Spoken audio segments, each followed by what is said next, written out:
48 seat എന്നത് B J പിക്ക് ചില്ലറ നമ്പറല്ല. 400 എന്ന ലക്ഷ്യത്തിലേക്ക് ഉത്തർപ്രദേശിലെ 80 കഴിഞ്ഞാൽ ഏറെ നിർണായകമാണ് മഹാരാഷ്ട്രയിലെ 48 സീറ്റുകൾ. ഒരുപക്ഷെ ഉത്തർപ്രദേശിനേക്കാൾ വലിയ കടമ്പയാണ് മഹാരാഷ്ട്രയിൽ ബി ജെ പിയെ കാത്തിരിക്കുന്നത്. കഴിഞ്ഞ തവണത്തെ പോലെ കാര്യങ്ങൾ അത്ര സിമ്പിളല്ല മഹാരാഷ്ട്രയിൽ ബി ജെ പിക്ക്.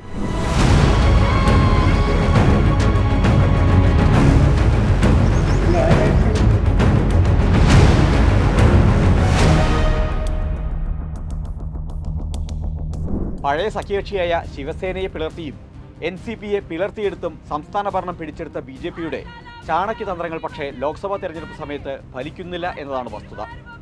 നിലവിലെ സ്ഥിതിഗതികൾ ബി ജെ പിയെ വല്ലാതെ വിരളി പിടിപ്പിക്കുന്നുണ്ട്. അതാണ് മോദിയുടെ നിരന്തരമുള്ള സന്ദർശനം നൽകുന്ന വ്യക്തമായ സൂചന. 12ഓളം തവണയാണ് മോദി നേരിട്ടെത്തി മഹാരാഷ്ട്രയിലെ പ്രചാരണത്തിന് ചുക്കാൻ പിടിച്ചത്. അതും ഒരു ജില്ലയിൽ 2 തവണ വരെ മോദി റാലി നടത്തി. ഇതിനു പുറമെയാണ് അമിത്ഷായുടെ അടിക്കടെയുള്ള സന്ദർശനങ്ങൾ. ഗ്രൗണ്ടിൽ മുഖ്യമായും 5 പ്രധാന പ്രശ്നങ്ങളാണ് ബി ജെ പി നേരിടുന്നത്. ബി ജെ പിയും അജിത് പവാർ, ഏകനാഥ് ഷിൻഡെ വിഭാഗങ്ങളും ഇപ്പോഴും അടിത്തട്ടിൽ ഒത്തൊരുമിച്ച് പ്രവർത്തിക്കുന്നില്ല എന്നതാണ് വസ്തുത. സീറ്റ് വിഭജനത്തിൽ തുടങ്ങിയ പ്രതിസന്ധി ഇപ്പോഴും തീർന്നിട്ടില്ല.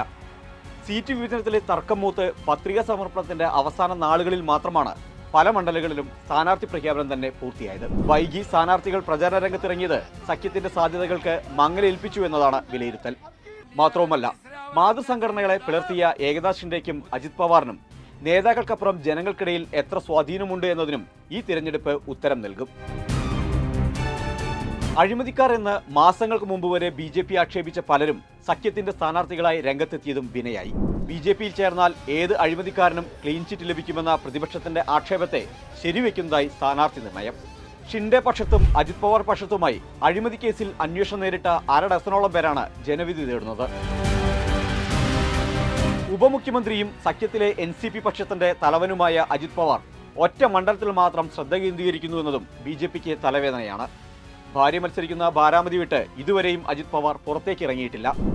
ശരത് പവാറിന്റെ മകൾ സുപ്രിയ സുലെക്കെതിരെയാണ് ബാരാമതിയിൽ ഭാര്യ സുനേത്ര പവാറിന്റെ മത്സരം. യഥാർത്ഥ NCP ആർക്കൊപ്പമെന്ന് നിശ്ചയിക്കുന്ന അഭിമാന പോരാട്ടം കൂടിയാണ് അജിത് പവാറിന് ബാരാമതിയിലേത്.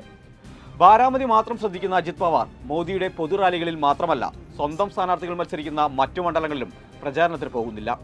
അതേസമയം ശരത് പവാർ ആകട്ടെ സംസ്ഥാന വ്യാപകമായി ഓടി നടന്ന് പ്രചാരണം നടത്തുന്നുമുണ്ട്. ഉദ്ധവ് താക്കറെയുടെ ശിവസേനയുമായി നേരിട്ട് ഏറ്റുമുട്ടുക എന്നതും ബി ജെ പിക്ക് വെല്ലുവിളിയാണ്. 4 ഉദ്ധവ് വിഭാഗം ശിവസേനയും ബി ജെ പിയും നേർക്കുനേർ പോരാടുന്നത്. ഇവിടങ്ങളിൽ ഹിന്ദുത്വവാദികൾ തന്നെയായ ഉദ്ധവ് പക്ഷം നടത്തുന്ന ഹൈ വോൾട്ടേജ് പ്രചാരണത്തെ ചെറുക്കാൻ ഹിന്ദുത്വ കാടിറക്കാനും പറ്റാത്ത അവസ്ഥയിലാണ് ബി ജെ പി. പരമ്പരാഗത ശത്രുവിനെ നേരിടുന്നതിനേക്കാൾ പ്രയാസം ശത്രുവായി മാറിയ പഴയ ആത്മമിത്രത്തെ നേരിടലാണ് എന്ന തിരിച്ചറിവും ബി ജെ പിക്കുണ്ട്.